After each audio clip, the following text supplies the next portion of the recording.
Good morning. According to Reuters, there are more than 28,000 American troops that are stationed in South Korea and over 53,000 stationed in Japan. There's a scandal involving an impeached South Korean president, and one has to wonder with an incoming Trump administration whose unpredictability looms like a storm cloud over global stability. Folks, these aren't just headlines. They're the moving pieces in an incredibly dangerous game of geopolitics. What does Trump's return to office mean for the fragile relationship between North and South Korea and the United States? Let's connect some dots and find out.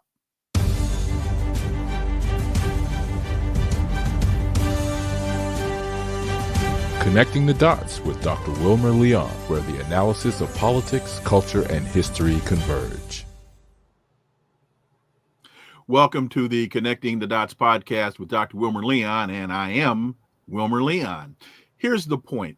We have a tendency to view current events as though they take place in a vacuum, failing to understand the broader historic context in which most events occur.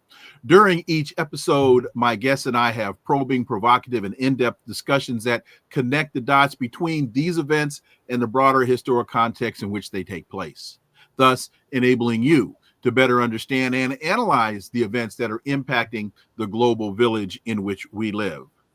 On today's episode, the issue before us is the dynamic politics in South Korea and the incoming unpredictable Trump administration. Could the chaos in South Korea jeopardize U.S. military bases and alter the balance of power in the region? What does Trump's return to office mean for the fragile relationship between the North and the South? Let's discuss these issues with my guest. He's a peace activist, writer, teacher. He recently returned from South Korea and a very nice guy. Happy New Year, KJ Noh. Welcome back to the show. Thank you. Pleasure to be with you. Happy New Year to you too. So ABC News reports Seoul Western District Court on Tuesday evening reissued a warrant to detain impeached President Yoon Yeol. The Corruption Investigation Office Chief Oh Dong-woon said during a parliament hearing that they would, quote, thoroughly prepare for the execution of arrest as if it were the last chance, end quote. KJ, what's going on in South Korea? And is this an organic grassroots move against President Yoon? Yeah, I think certainly the demands for him to be impeached and for him to step down are organic. They have been ongoing for years now, essentially since he was first elected. He has been an extraordinarily unpopular president, and it's only because there were deeper and greater forces that were pushing him that I believe that he was actually elected. But what is going on right now is a standoff. Just to go back through the chronology, which is important, on December 3rd, President Yoon Yeol declared out of the blue, without any meaningful justification, martial law in South Korea. This is South Korea. This is, quote unquote, the paragon of democratic transition, democratic development, was the leader of the Summit of Democracies for the Biden administration. All of a sudden, Yoon Yeol declares martial law, which means that the country is effectively a military dictatorship. That was shot down within 6 hours by the National Assembly. But as we unpack the circumstances behind this, it seems that there was a very, very deeply detailed plan to implement martial law in South Korea, including by triggering war with North Korea. So I'll get to that in a moment. Okay. But the key point is that Yoon declared martial law, and then he was impeached by the National Assembly for essentially insurrection, for breaking the constitutional order. And then he was given 3 summons by the CIO, which is investigating the corruption investigation organization. They're leading a joint task force of investigation for sedition. And he did not respond to these summons. And therefore, the CIO requested and received from the Western District of Seoul, Western District Court of Seoul, a warrant for his arrest. They tried to execute that warrant, but they were met with massive resistance from inside the presidential residence, from inside the president's compound. Essentially, hundreds of troops and presidential security service, that's like the secret service here, they met the prosecution and the police team, and they essentially prevented them from entering the premises and executing the warrant. And apparently there was a standoff. Some of the, the troops and the presidential security service were armed. So essentially, we had an armed standoff. Mm-hmm. And the CIO had to retreat. And now, there's a question. They received an extension on the warrant. The question is, can they execute the warrant on the president, or is this just going to, just be derailed completely? Is Yoon going to resist being arrested? In which case, it simply, shows him up as the warlord that he is, with his own private army bunkered up inside his presidential compound. Few questions. Where is the US in this? And also, what is the effect? Why are the people who are protesting in favor of Yoon, why are all of them waving American flags? These are some important questions we have to tackle. Well, and let's go to the first point that you raised that said that when you said we would get to later about the motivations behind Yoon declaring martial law, and that there was really a plan to initiate a conflict between North and South Korea? Yes, absolutely. This is becoming clearer and clearer. It's become very clear from the testimony that has come out that Yoon was through his subalterns clearly attempting to trigger a war with North Korea. How do we know this? Well, there are several different pieces. One is that his Minister of Defense, who was intricately involved in planning the martial law declaration, we know now that this has gone back months, probably longer than a year. But this planning phase, they had discussed and actually instigated attempts to trigger a war with North Korea. How did they do this? The first one is around the Northern Limit Line. The Northern Limit Line is a contested sea boundary.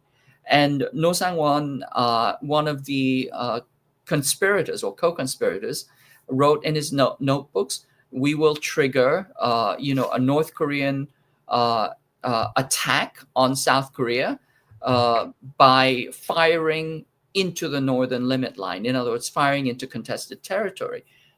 They actually did. They did this in June, they did this in September, and they did it in November, just a week before the declaration of martial law. They lobbed 900 shells, artillery, missiles into that area. That is incredibly provocative. The second thing that we know that involved North Korea is that there were a series of drone flights into North Korea, some of which crashed, and the evidence was shown. So clearly South Korea was sending drones right into Pyongyang, into the capital of North Korea. And this, again, is an incredibly provocative act. They were clearly South Korean military drones.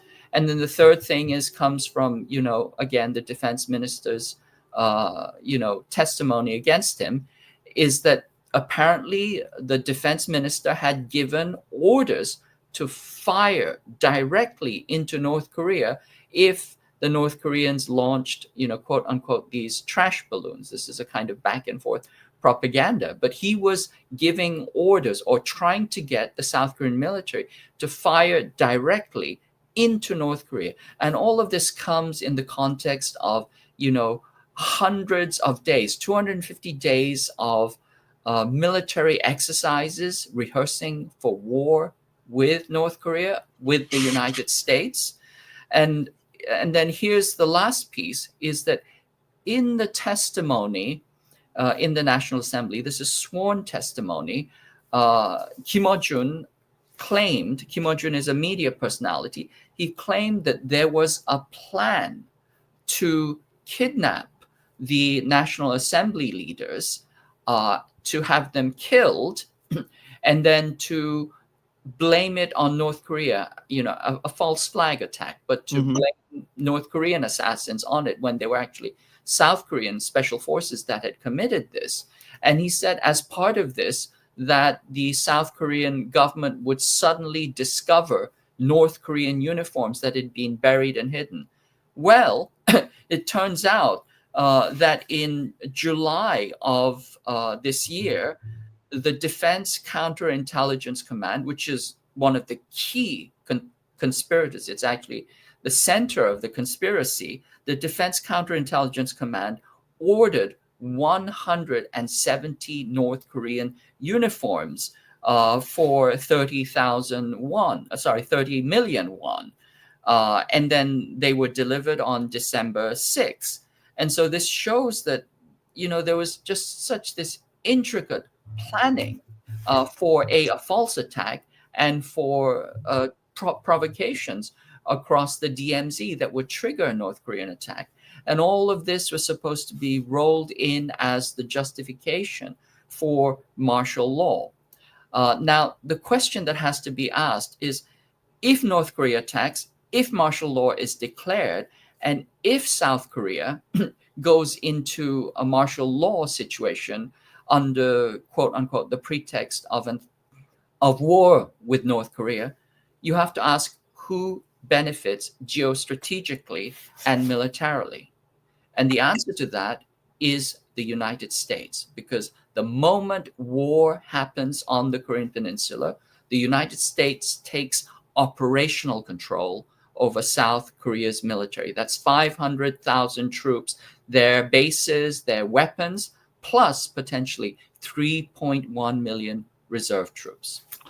Carol, well, first of all, Carol Asburum, and I hope I pronounced that properly, Carol, thank you for that super sticker. And she asked, and you just touched on this, if you could elaborate, was the U.S. military on high alert at the time? Was this a diversion from Ukraine? So that is a really good question. We know that the South Korean military was put on high alert. All leave had been canceled. Generally, if the South Korean military does anything, the U.S. military knows about what they're doing, and it's very possible that the U.S. may have been on high alert. We don't have those details right now, but it's very, very clear that the South Korean military had planned to move 2 armored divisions into the city. And once again, South Korea's military is under the control of the U.S. military. That is to say, there's the South Korean military, there's the U.S. military, the 8th Army, 28,500 troops, South Korean's military, and all of them report to a joint command. That's the CNC, UNC, USFK joint command. And that command is led by a U.S. 4-star general. And that general reports to Indo-PACOM, and then which reports to, the Pentagon. And so would the U.S. have known about this? It's almost impossible for them not to know that this had happened. It's almost like asking, did the Vatican know about the child abuse? Did they know about the bad priests? I mean, they report to the same organization. It's hard for them not to know, simply because, first, the military structure of command and communication falls under U.S. control. The second piece is South Korea is an incredibly small peninsula packed with weapons, and you do not get to have large troop movements or even plan large troop movements without coordinating this with the United States, simply because it's a combined command, but also because it's such a tightly militarily packed corridor that any maneuver of troops without notification could trigger a friendly fire. And so they would have had to have known. The special forces that were sent to the National Assembly are tightly integrated with US special forces. They train together all the time. It's the only special warfare forces command in which they fall under the same command under times of war. And so it's extraordinarily tightly enmeshed. So it's very, very hard to believe that you could have had these extraordinary plans going on for months, including lobbing drones and including lobbing missiles into contested live missiles, live fire into contested, territory without the U.S. knowing or coordinating or at least getting wind of something. It's just not credible that the U.S. did not know. And to your point about a concern about friendly fire and the coordination that is necessary to avoid that, yes, the U.S. takes command of South Korean forces in a time of conflict, but there has to be an integration of communication during all times. You can't just flip on a switch in a time of conflict or perceived conflict and all of a sudden start coordinating, communicating. There has to be an ongoing dialogue so that everybody involved understands what's going on at all times. You're absolutely correct. Yes, it's constantly being coordinated. It's constantly a system of dialogue. South Korea is completely interoperable with the U.S. military. In fact, it's not an exaggeration to say that the South Korean military is an appendage of the U.S. military. It falls under its command. They use the same, interoperable systems, weapons, etc. Its entire culture and training comes from the United States. It was created by the U.S. military. And the U.S. has had OPCON over South Korean troops since 1950 up until the current moment. Now, I think the viewer asked another really, really important question, which was about Ukraine. What's the relationship to Ukraine? And here I'm going to hypothesize. In fact, if you could hold that for 1 second, because I want to get to that point, but I want to ask one more question about martial law. Why did Yoon have to revert to martial law? You talked about, lobbing missiles into North Korea, and because I'm thinking there could have been a lot of other things that could have been done from a false flag perspective in order to mislead everybody into thinking that South Korea is under attack from the north. Why why create this domestic chaos by declaring martial law as the basis for an international conflict? Hopefully that question makes sense. Yes, absolutely. Well, I think the first thing to point out is that these provocations against North Korea had been happening for months before the declaration to martial law. So, we saw the drone incursions into North Korea.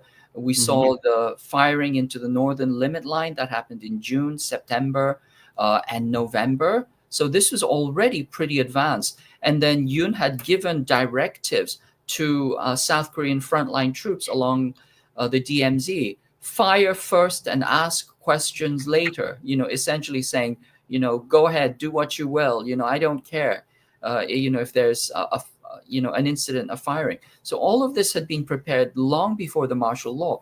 What is kind of astounding is that North Korea didn't take the bait and didn't respond to any of these very, very severe provocations. Ordinarily, these would have resulted in kinetic exchange. And we now have reports from the South Korean military command, leaked information, but they say that they were astonished that North Korea did not respond. They said they should have done something by now.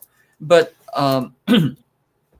going back to your question, why create this type of chaos? Yeah, again, I just want to reiterate, why create the domestic chaos by declaring martial law as the false flag move to conflate an international conflict? Go ahead. Well, I mean, this is where the answer gets a little complex, but Yoon is all about international conflict. He was placed into power because his geopolitical strategy is a mirror clone of the US geopolitical strategy of escalation to war against China. So that's the first layer of the answer. If you look at what President Yoon said, he said, well, I have to declare martial law because the National Assembly has constituted a legislative dictatorship. These are words that actually came from his mouth, and that they are, taking directions from North Korea. This is, sheer and unadulterated red baiting. You don't have to be following North Korea to be opposed to Yoon Suk-yeol's incredibly repressive policies. But essentially, the National Assembly won the legislative elections earlier in April. Apparently, that's the period in which he seriously started plans for martial law. So from his standpoint, there was a deadlock in the National Assembly. They shaved 0.3% off his budget, off the discretionary budget. That was intolerable for him. He claimed that they were trying to take over the government. But also, there was a massive movement, a popular movement, to impeach Yoon even before any of this happened. He's incredibly unpopular president. Just before the martial law, days before, there were 100,000 people in the streets demanding his resignation. So now that point right there, I don't know how significant of a point that is in terms of the broader, but that point right there now for me ties it all together. I've got to declare martial law or else these folks might throw me out of office. Very similar to people's concerns in the 2020 election. People in the United States were concerned that Donald Trump would declare martial law in losing the election. Yeah, so there are some real parallels between there and here, and also some of the language of the counter protesters seems to be very similar or aligned with some of that language from there. For example, the South Koreans. Let me show you something. This is a sign from the people who are demanding Yoon Suk-yeol's arrest. Okay, it is all in Korean, not a single word of English. If you look at the counter protesters, most of their signs are in English, which makes you ask, who are they demonstrating for? Or USAID. Who is their audience, right? USAID. Okay. Well, and the language that they're using is "Stop the Steal," which is, language out of, Trump's, from that period. And they're wearing, red hats, and they're waving American flags. And so then the question becomes, why are they so deeply enmeshed, tied up with US? Who are they demonstrating for? Who is their audience? And again, to understand that, you have to understand something about the history of South Korea. South Korea was created not organically because South Koreans wanted a separate state.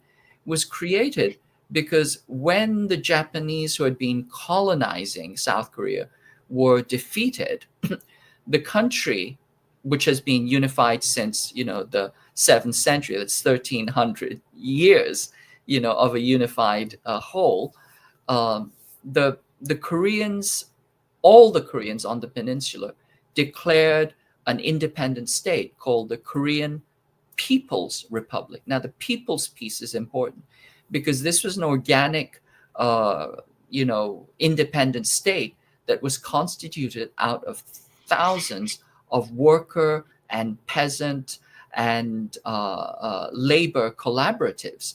And so essentially, it was an organic indigenous socialist state. South Korea had gone socialist by itself because the socialists had been fighting for decades against Japanese colonization. When the war ended, part of the agreement with the USSR essentially tore the guts out of the Kwantung Army in the north. And that's when Japan decided it had to surrender because it could not prevail against the Soviet Union. The Kwantung Army was the most powerful force that the Japanese had, and the Soviet Army tore the guts out of it within weeks. And then that's when the Japanese knew that the war in the Pacific was over. Not the stuff going on in the Pacific, intense as it was. That was nothing compared to what was happening in Manchuria. And so at that point, the USSR and the US, who were on good terms at the time, decided that they would have a caretaker role over the Korean Peninsula. The Russians would control part of Korea above the 38th parallel. The US would control the part of Korea under the 38th parallel, the south. And this was supposed to be a transitional period where the Koreans would create their own country while they were temporarily being supported by Russia, by the USSR, and the US. Well, when the US arrived in the South, they realized that South Korea had already gone socialist, that it had created the Korean People's Republic, an indigenous socialist state. And that's when they decided they could not let this happen. They said, communism would get off to a better start than anywhere else in the world. We cannot let this happen. So they banned the Korean People's Republic. They imprisoned all of its leaders. They banned all the unions, all the peasant collectives, anything that was about independence. And they shipped in a little puppet dictator by the name of Syngman Rhee and held elections just in the South against massive opposition, and then created this little, rump state that was a US client in the South. And then in order to maintain that, they had to literally initiate a genocide in order to maintain, very, very similar to what they did in Indonesia. And then that South Korean state, which has continued up to this date, has been essentially a U.S. proxy. It's been a U.S. vassal, a neo-colony up to the current moment. And the U.S. has had a series of dictators or authoritarian leaders that have done U.S. geopolitical bidding throughout the entire period up to the current moment, with short exceptions. And what happens is the U.S. puts in or supports a dictator, so South Koreans overthrow him, and the U.S. puts another one back in. And this happened, certainly it started in 1948. He was overthrown in 1960. The U.S. supported another dictator. In 1961, he was assassinated, and there was mass arrest in 1979. The U.S. supported another dictator, Chun Doo-hwan, in 1980. He was overthrown in 1987. Then No Tae-woo, another military general, got into power until the 90s. And then, there been a succession. So it's this kind of constant back and forth where the people rise up, overthrow a military or authoritarian leader, and the U.S. supports another one.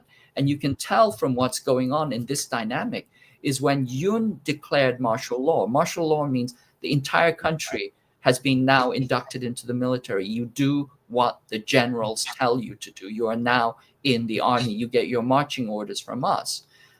When this happened, the U.S. was incredibly quiet.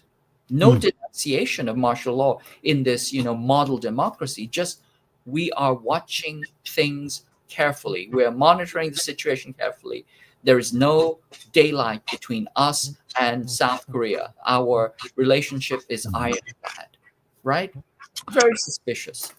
A couple of things. One, U.S. Navy vet says, Doc, I said yesterday your work, where to go, will not go in vain. Folks like me call it out on the New York City subway. Well, if you do that, please don't do it around Daniel Penny, because I'd hate for any reaction from him He says, I've never had a problem on the subway. Folks want the truth, except for Daniel Penny.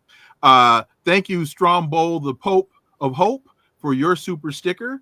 And peace in the world. Thank you, Dr. Leon. I listened to you on the weekend and since the election on YouTube. The global conversations have really expanded my worldview. Well, oh, and that's a $20 super sticker. Thank you so much for that. And folks, we do this for you, but we can't do this without you. And so these contributions are greatly, greatly appreciated. And more importantly than appreciated, they are necessary. Can't stay on without you. So thank you. Joe Hawk says, this guy is spot on. KJ is always spot on. That's why you find him here. Let's quickly now, you mentioned the Ukraine. Let's connect some dots because you were talking about the South, again, with drones and missiles, launching them into the North, and the North would not take the bait. That sounds eerily reminiscent of the precursor to the current Ukraine conflict, because at the behest of the United States, and this doesn't get reported in the entire analysis, the Ukraine sent troops to the Russian border in April before Russia engaged in their military operation in response to the provocation. And so what we're seeing play out in South Korea seems to be eerily reminiscent to what the United States tried to provoke via its proxy Ukraine against Russia. And we know that the United States has been trying to entice Russia or induce China into a military response over Taiwan. So let's connect some dots, KJ Noh. Yeah, so I think this is really, really important. I think that the key thing to remember here, as you point out, the Ukraine conflict was provoked or triggered against years and years and years of warnings and negotiations and requests to de-escalate. It was clearly, and we have all the proof that we need.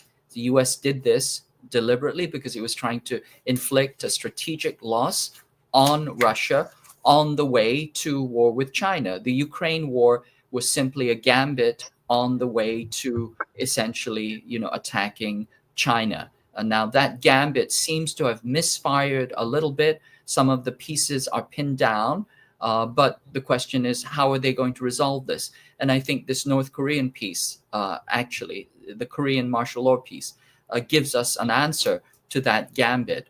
But let's go back and let's ask a really important question. Clearly, there was some kind of plan to use Korea as a Ukraine-type situation against China. South Korea was clearly being Ukrainized. And once again, I have to emphasize that the United States has operational control over South Korean troops.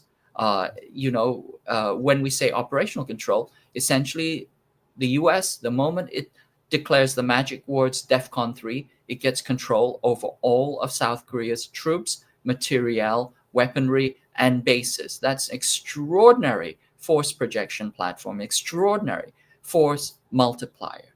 Now, inside this situation, if you think about the provocations, we have been hearing for months now that there are North Korean troops fighting against Ukraine, that they're actually in Kursk. 1,000, 2,000, 3,000, 10,000, 100,000. Each time the number seems to go up or fluctuate, and there is no proof.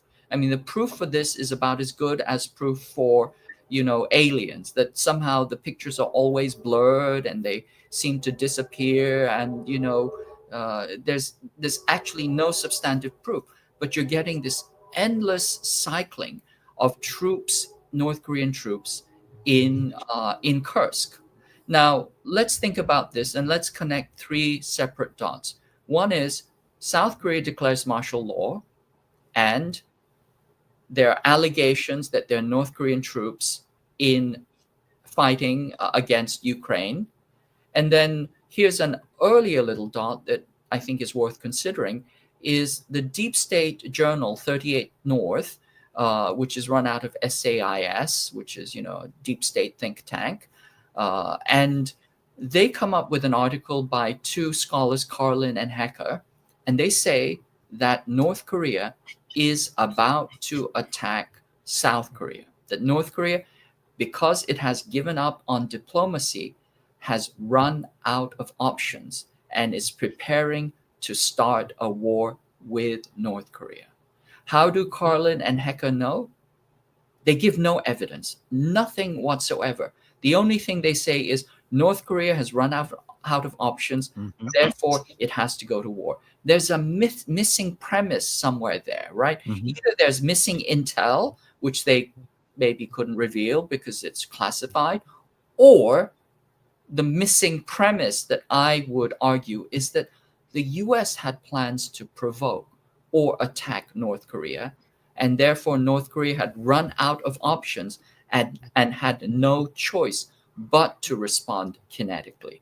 And that's usually what has happened. So if we take these three pieces, Carlin and Hecker's declaration at the highest levels of, kind of deep state dialogue that North Korea is going to attack, the allegation that there are North Korean troops fighting against Ukraine, and then you have martial law declaration in South Korea, which gives the U.S. immediate control, potentially control over South Korea's troops.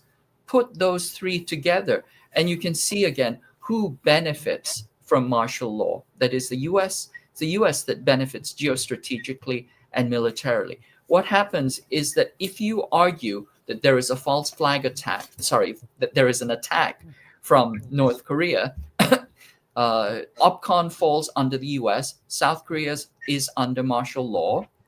Yoon has said to the United States, anywhere where the U.S. fights, South Korea will fight with the United States. This is part of his declaration as, a pivot state that is involved globally and that is part of the Indo-Pacific strategy. Yoon's Indo-Pacific strategy is the U.S. Indo-Pacific strategy.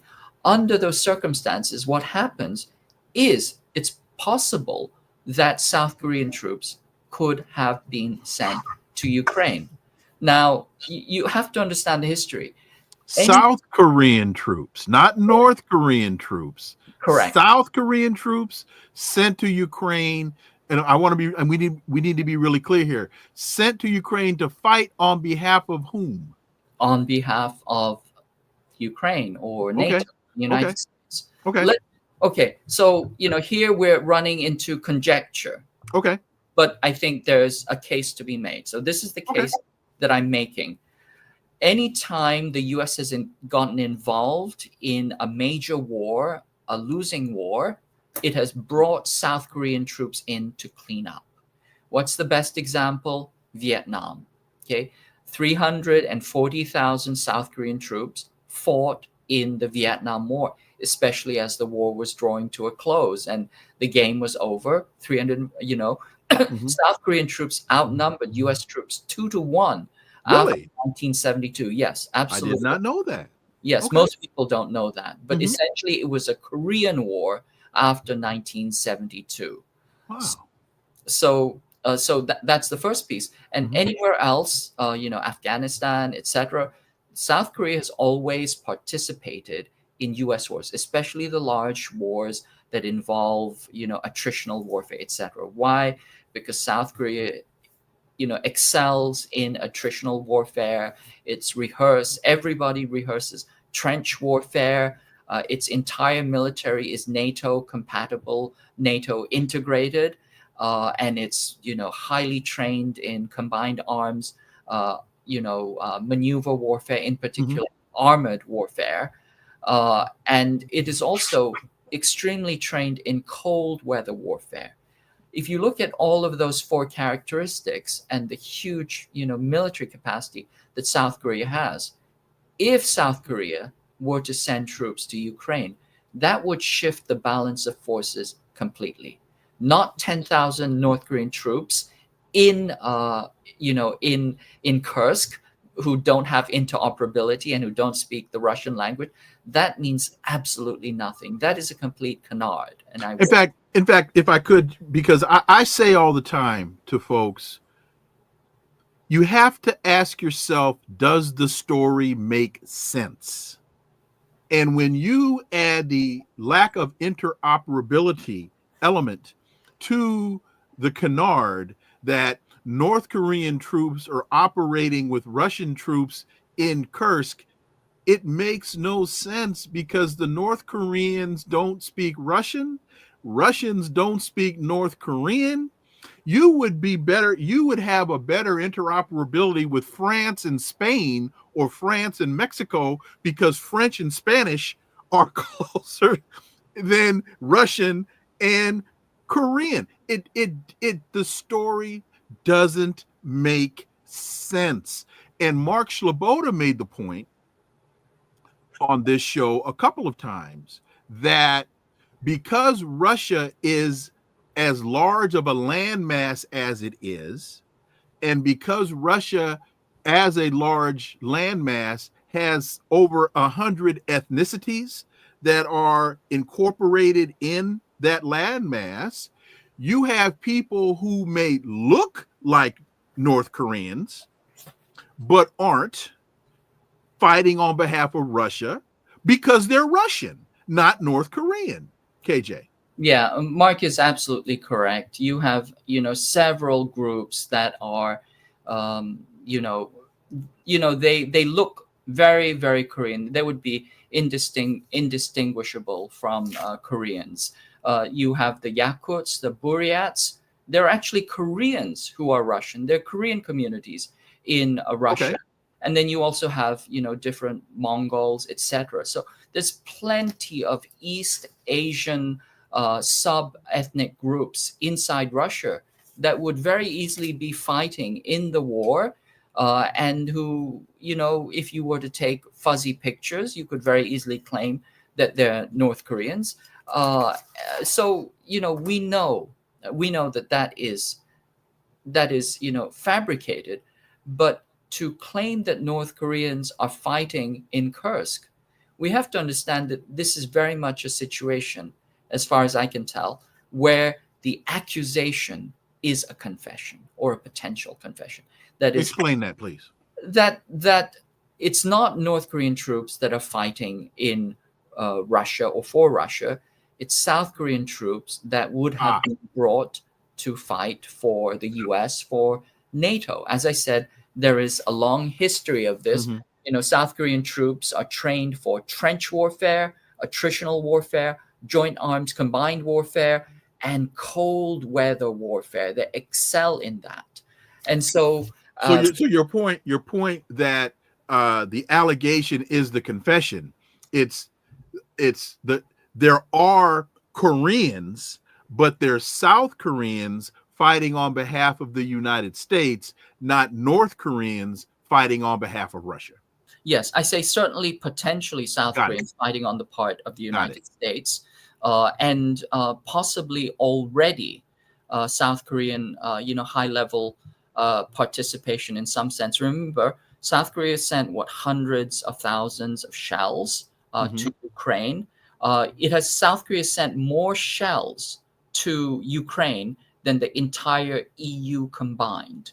The South Korean military is a tremendous important part of the war in Ukraine for the US and NATO. And one of the things that Yoon wanted to do, he wanted to send more weapons to the Ukraine, and the National Assembly shot that down. So again, that was another reason why, martial law is very, very convenient, because you can run roughshod over those kinds of opposition. When the shells were transferred, they were transferring them to the United States, and then the U.S. would transfer its stocks to the Ukraine. And so they were playing this little shell game, but it's all the same. It's essentially fungible. It's like transferring money, right? You give money to the US and the US gives it. You might as well give it straight. It was that kind of shell game that was going on. But once again, coming back to this, if you think of the fact that the US and NATO are losing the war in Ukraine, that this gambit, which was supposed to pay off in terms of this global war, essentially pinned down the US and NATO and the Ukraine, then it makes sense that it's not Russia which would need an influx of new troops or more Korean troops.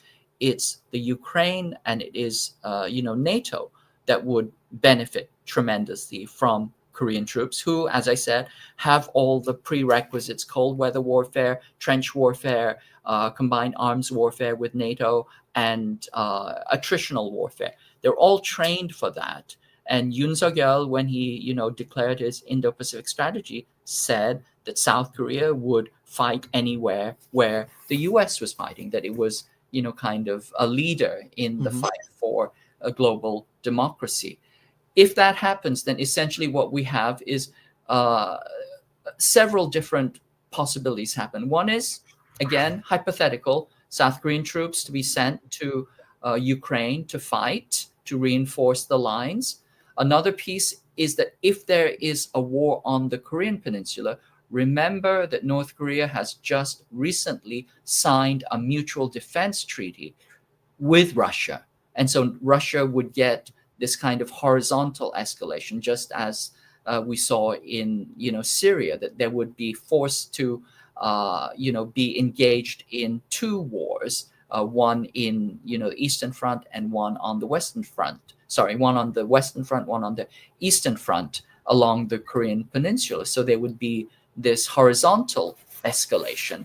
And then the third piece is, of course, North Korea not only has a mutual defense treaty with Russia, but it also has a mutual defense treaty with China. It's the only country with which China has a mutual defense treaty. So then we would see an escalation of war against China with South Korean troops under US control. And this ties into what Kurt Campbell has said, is that he's referred to the Ukraine war and the Pacific War as a unified field. He sees a unified field theory of war. All of these wars are connected. It's one single war. And remember, Kurt Campbell has promised, he has promised that he would unleash a magnificent symphony of death in Korea.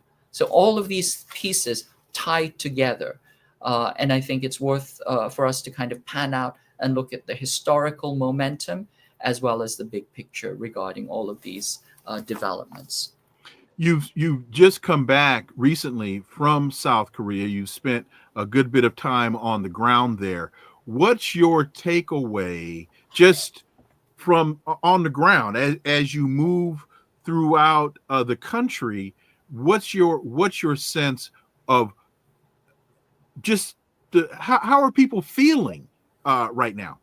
Well, I mean, the first thing is to look at the martial law declaration. That created an outpouring of rage that has not been seen in decades. When you declare martial law in Korea, you're declaring a military dictatorship. The last time the Koreans had martial law was 1979, 1980. That resulted in the mass slaughter of hundreds, if not thousands, of civilians.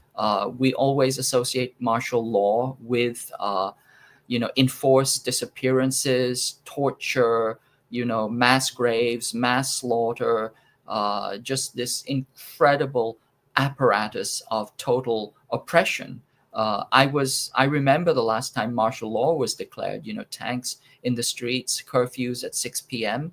And we had been studying for an exam. They took away all of our textbooks, except for the math and science textbooks, and gave us new ones because they wanted, it was a new day. Everything that we had learned up to that point was wrong.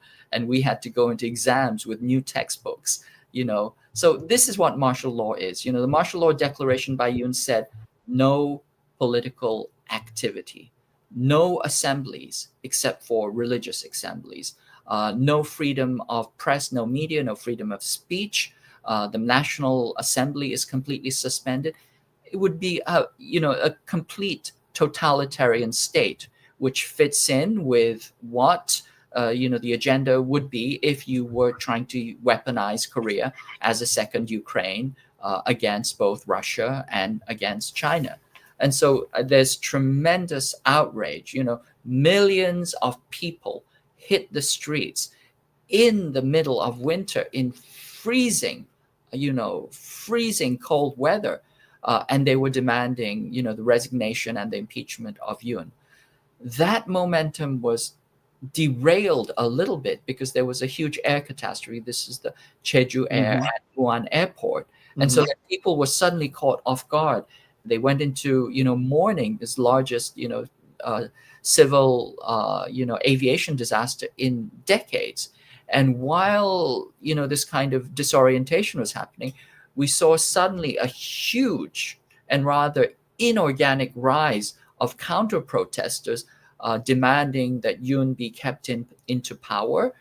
They're spouting extreme positions. I think today they were saying that we need to bring back the Northwest Youth League. The Northwest Youth League was, these were death squads that were unleashed in 1948 to kill off people who wanted Korean independence, who wanted Korean sovereignty. The Northwest Youth League is a genocidal death squad, and you have leaders of the ruling party, members of the ruling party saying that we need to bring back the White Skull Brigade. These are the riot police that were, terrorizing people during the previous military dictatorships. And they're saying that, we have a precedent for this. We have to be inspired by the Northwest Youth League, which is to say that we need to follow what the death squads did before. So there's tremendous polarization, tremendous high stakes, geopolitically as well as, domestically.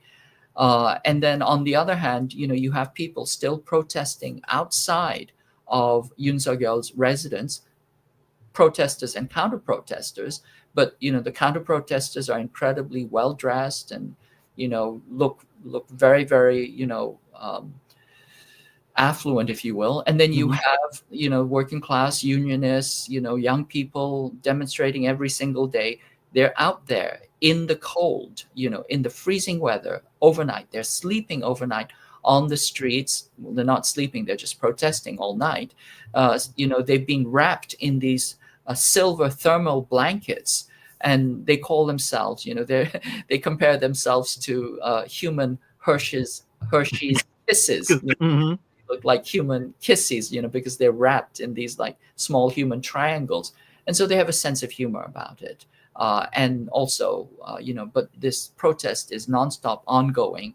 And the question right now is, will the CIO, the Corruption Investigation Organization, be able to apprehend and arrest Yoon Suk-yeol, who's holed up in this bunker? He's declared it essentially off limits, and that, this kind of Nixonian position, that if the president does it, it is not illegal. So the question is, can Yoon be apprehended? Will he stand, trial in the Constitutional Court? Will he stand trial in against prosecution for insurrection, or will we devolve into warlordism, inside South Korea domestically? And if that's the case, if it devolves into that, if it devolves into private armies, essentially doing what they will, then the question you have to ask once again is, who is behind this? What is Yoon trusting that he believes that he can have a standoff with a private army against the entire country? And just a quick point at connecting the dots again. You mentioned that you were studying, martial law was imposed and the textbooks were taken. And that just then brought to mind Donald Trump wanting to do away with the Department of Education. Similar to me, similar mindset. And there's an interesting article in The Guardian, which I think speaks to a number of the points that you've been making. And so to those listening and watching that think that you're just speaking off the top of your head and not that you need validation because you are validation. But again, The Guardian, communist spies and assassination attempts, how the Cold War still shapes South Korean politics. This is Raphael Rashid in Seoul.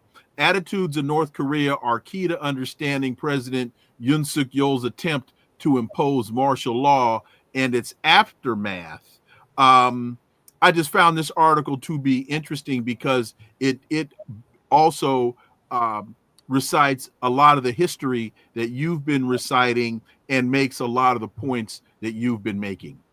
Yeah. Well, I think the first thing to point out that I agree with in this article is that this is a very, very old conflict that goes back to the start of the Cold War. As I said, South Korea was created as a capitalist bulwark against a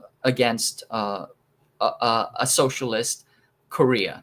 It was this kind of bulwark against China, and it was also a military on-ramp onto the Asian continent if the US wanted to wage war. And it did wage war. It waged war against China. It was the first proxy war of the Cold War. It is actually, most people don't understand, the permanent national security state started with the Korean War. When I say the permanent national security state, I'm talking about the Cold War budgets and the military-industrial complex, this kind of 24/7 nonstop military-industrial complex that is constantly waging war. That was institutionalized during the Korean War. After World War II, it had been demobilized, and then it was remobilized during the Korean War. And we've been in this constant heightened military national security state since then.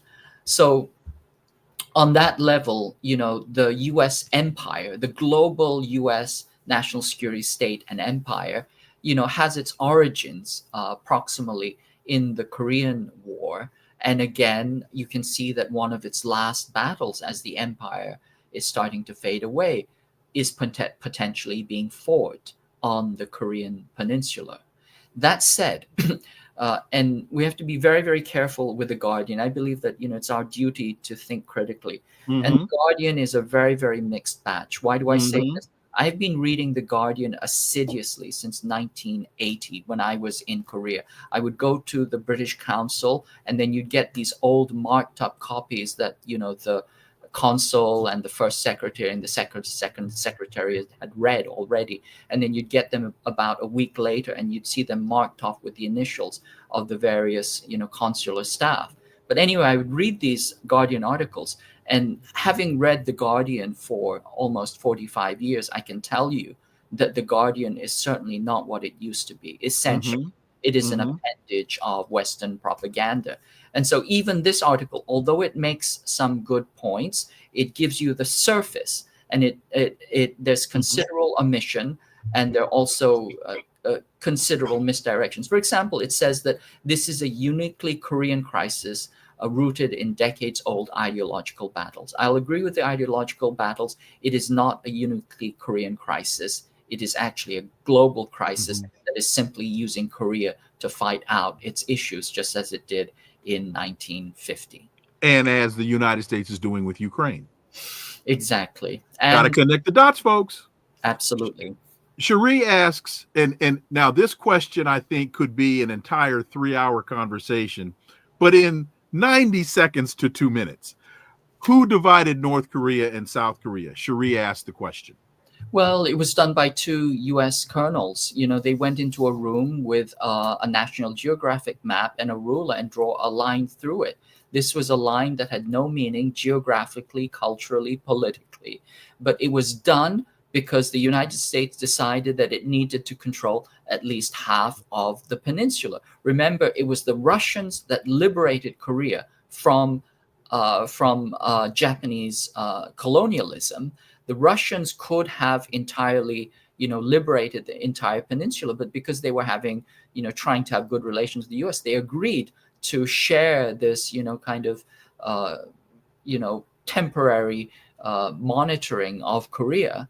that was a huge mistake, because when the US came in the South, it essentially created a puppet state. It put all the Koreans who had been Japanese collaborators back into power, including the police, the judges, the torturers, the prosecutors.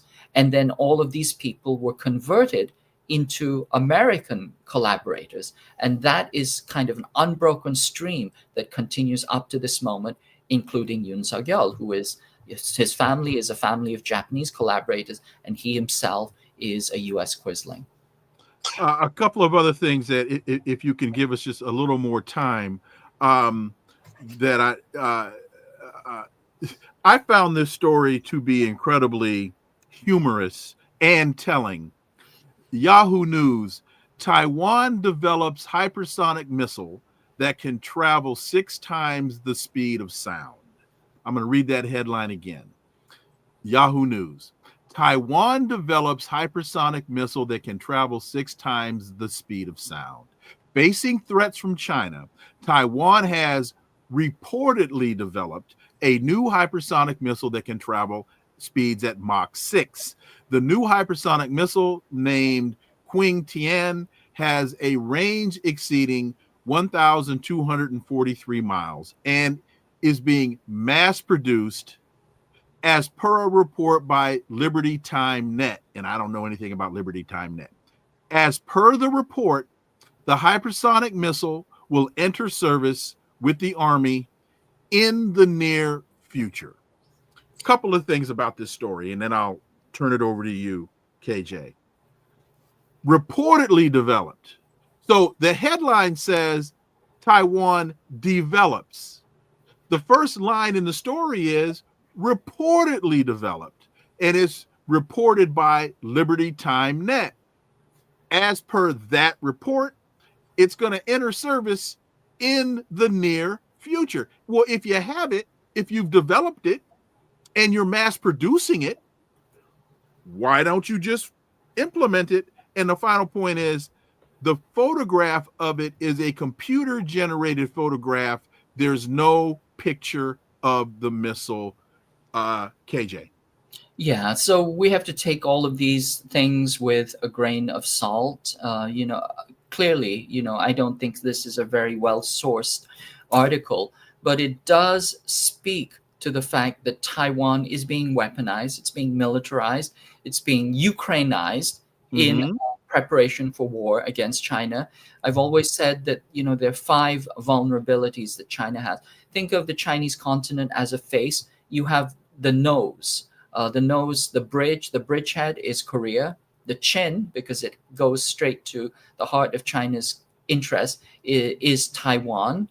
You have the throat, which can be choked out. That's the South China Sea. And then you have the back of the head for the rabbit blow. That would have been Xinjiang and Tibet. And then the jaw was Hong Kong. And so you have these multiple vulnerabilities. The U.S. has created an entire chain of, weaponized bases all across the first island chain, of which Taiwan is dead center. And these may or may not be Taiwanese missiles, but I can assure you that U.S. missiles are being placed in Taiwan in preparation for war against China. These would be intermediate range missiles, possible Tomahawks or others, possibly that are nuclear capable. And this is one of the reasons why China considers Taiwan Island, its province, which was, again, peeled off and created as a rump state by the United States, to be a risk that is one of its core interests, because the U.S. is turning it into a military base to wage war against China. Remember, once again, anytime there's been war, naval war against China, it has come from 2 places. One is along the northeast bridgehead, where South Korea, or Korea, is literally the on-ramp onto the peninsula, and then from the center of the island chain, which is Taiwan Island. This has historically been, all attacks have come from these 2 places for 600 years, and usually at the same time.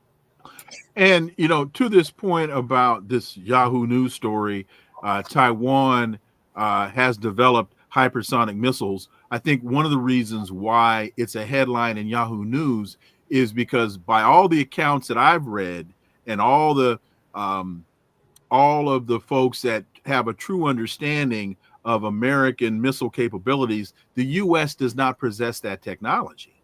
And so this is one of these not red flags, but this is just one of these lies that's being put out there, propaganda on behalf of the United States, because the United States does not possess the operable hypersonic technology.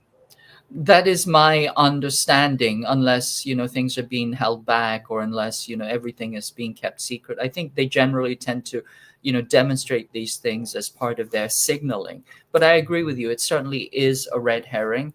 I think that what we are really looking at is massed distributed missile attacks that are not necessarily hypersonic, but simply spread out on all of the island chains, starting from Taiwan, going all the way up to Yonaguni, all along the hundreds of islands of the Taiwan archipelago, as well as the Okinawan archipelago. All of these are currently being weaponized with missiles, and every bare strip of land the U.S. is looking for, trying to place some concrete so that it can have some, standoff projection power along that. So I think that is definitely happening.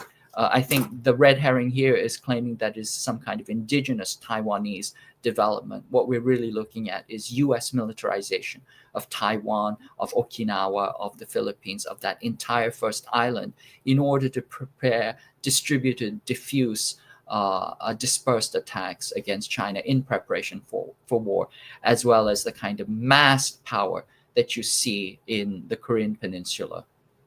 How far this comes to mind as it relates to the Cuban Missile Crisis. When you look at Taiwan and its distance off the coast of China, and you look at the island of Cuba off the coast of the United States, I want to say that Cuba is 40 miles off the coast of Florida, and Taiwan is about 10 miles off the coast of China.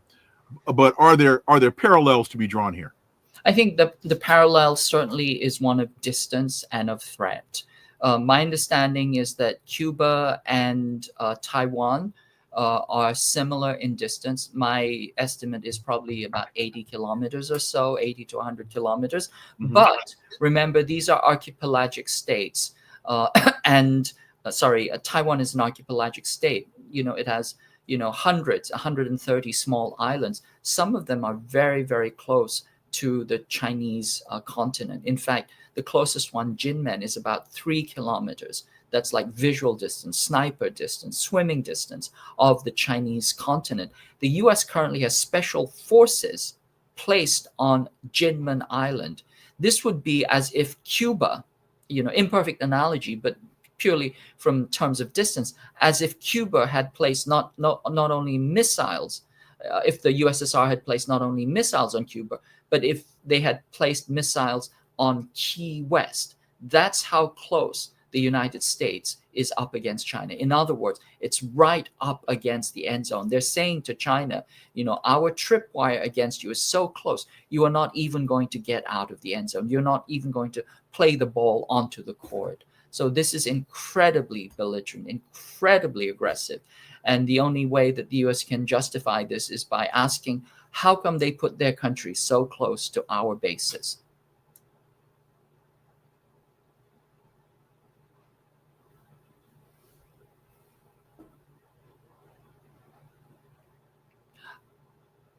Is your mic on? Oh, I'm sorry. I'm glad somebody's paying attention. Two more questions, if you can. One, as we look at the most recent developments in South Korea and an incoming Trump administration, and we understand the efforts that Trump made to have détente with Kim Jong-un in North Korea, do you see these latest developments as a last-ditch effort by the Biden administration to start a conflict that Trump will have an incredible amount of difficulty getting out of? Or do you get any type of sense that Donald Trump, and more importantly, those that are influencing Donald Trump, are creating a circumstance? That's a good question. I don't have a good answer to that. Certainly, Man, every answer you give is a good answer. So, okay. Okay, this is my best stab. If you look at Donald Trump's administration, you're seeing mixed messages. On the other hand, on one hand, you have the extreme China hawks like Marco Rubio, Peter Hegseth, right. the CIA chief, etc. These are extreme China hawks, and they Mhm. want war with China.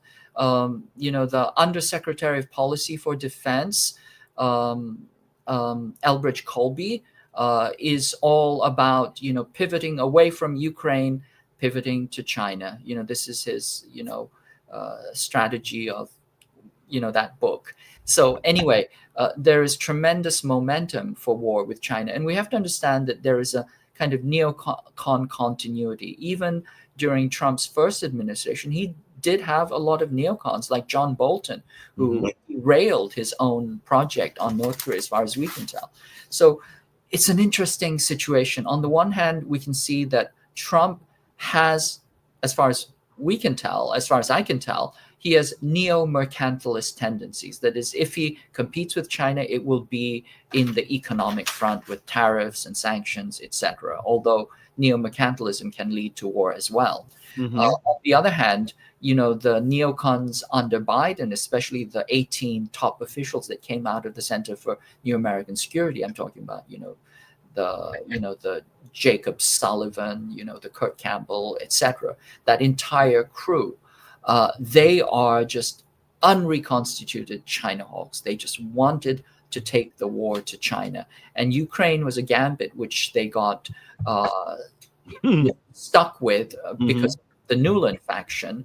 But that was simply, it was supposed to be the appetizer on the way to the main course, which was China, except they the appetizer got stuck in their craw, and now they're choking over it.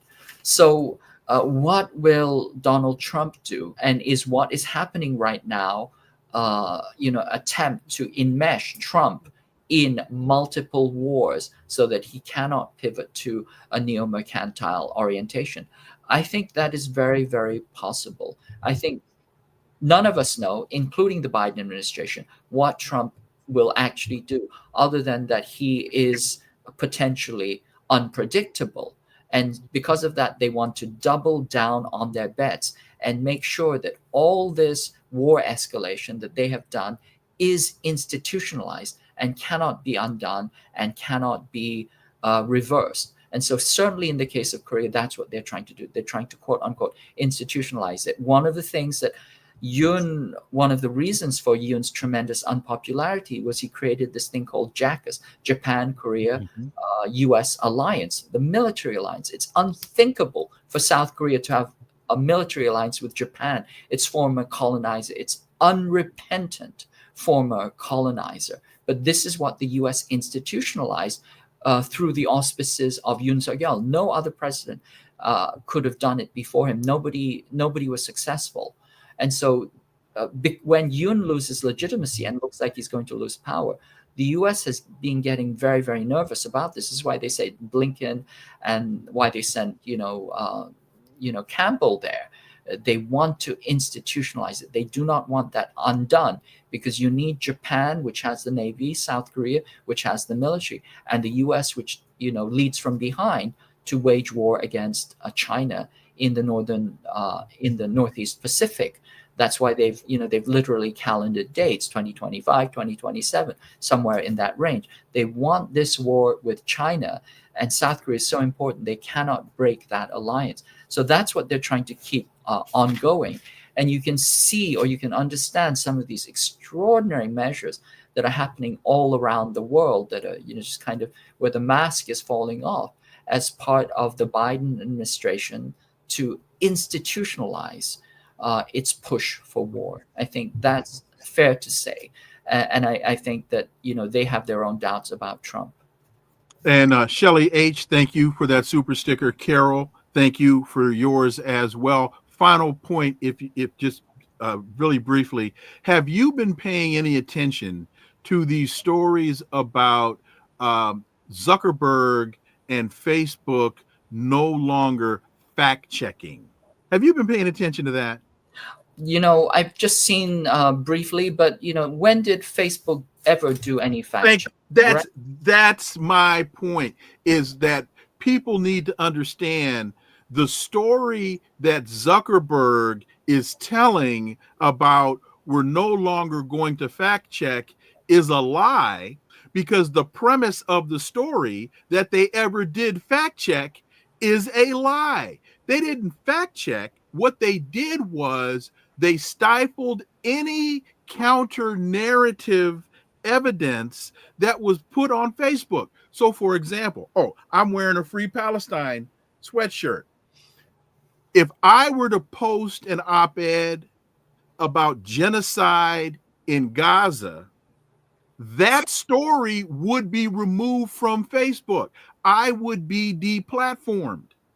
So that's why I asked you the question, because my thought was the whole story that Facebook ever did fact check is a lie.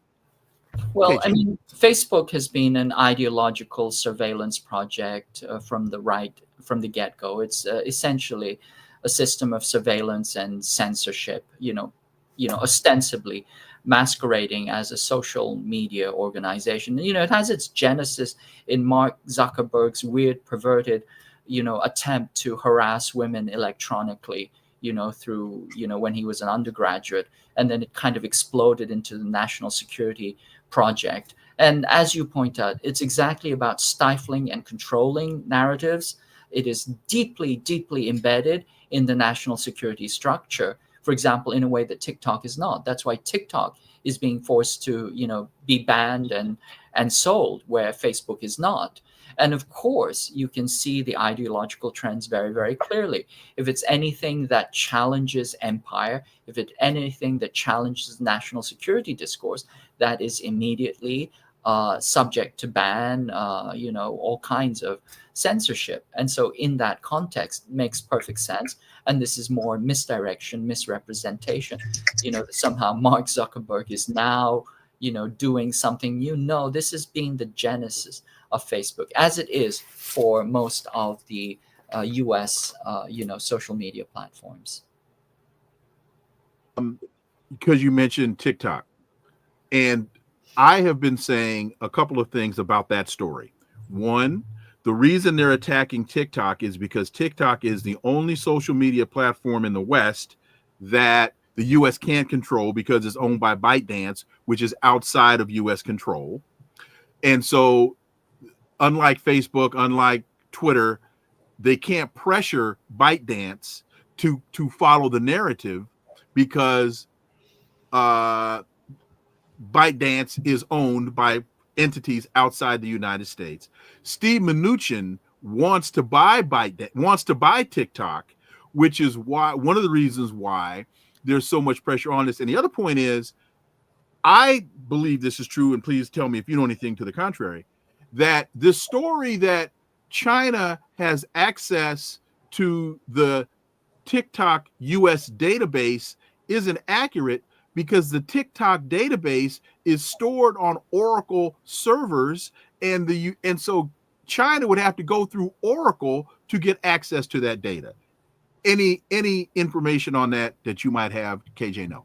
Yeah, you're absolutely right. I mean, TikTok is spending, billions, literally billions of dollars, setting up a system where all of its data is stored on Oracle servers in Austin, Texas. This is US data. It's under US control. It follows US rules. TikTok itself is stationed in Singapore. The leader is Singaporean, not Chinese. Singapore and China are different countries.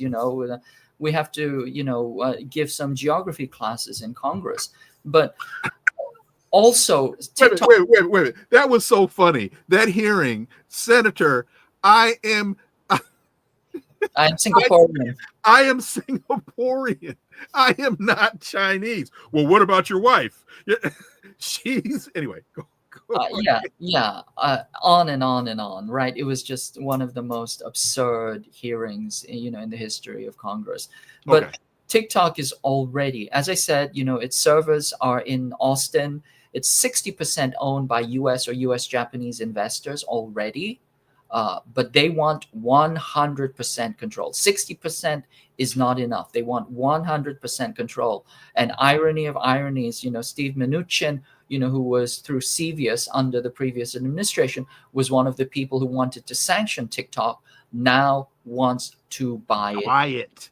Right. And that's what's motivating so much of this anti-TikTok rhetoric is Steve Mnuchin's financial interests. My dear brother, KJ Noh, that you gave me more time. I know your schedule is incredibly tight. As always, man, thank you so much for your time. I look forward to having you back. Thank you. Always a pleasure.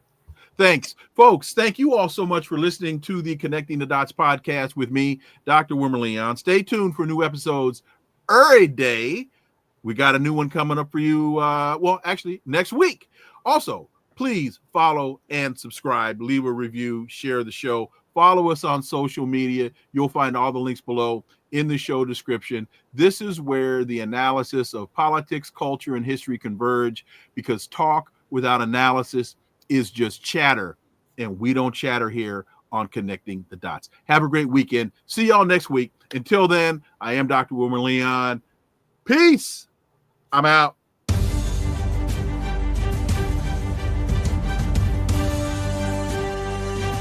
Connecting the Dots with Dr. Wilmer Leon, where the analysis of politics, culture, and history converge.